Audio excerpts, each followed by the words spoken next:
কতবার এরকম হয়েছে যে নিজের কোনো গোপন কথা বা অন্যের কারোর কোনো কথা আমি জানতে পেরে কোনো মানুষকে জানিয়েছি। অবশ্যই সে আমার হয়তো পছন্দের ছিল। আর তারপর কি হয়েছে? সে কাউকে বলে দিয়েছে। আমার মনে হয়েছে যে এই আমার সাথে বিশ্বাসঘাতকতা করল।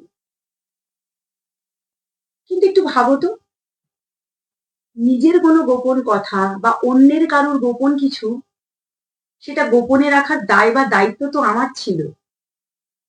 আমি আমার বদহজমের ভয়ে অন্যের পেটে দিয়ে দিয়েছি। আমি জানতেই চাইনি যে সেই মুহূর্তে তার পেটের কি অবস্থা।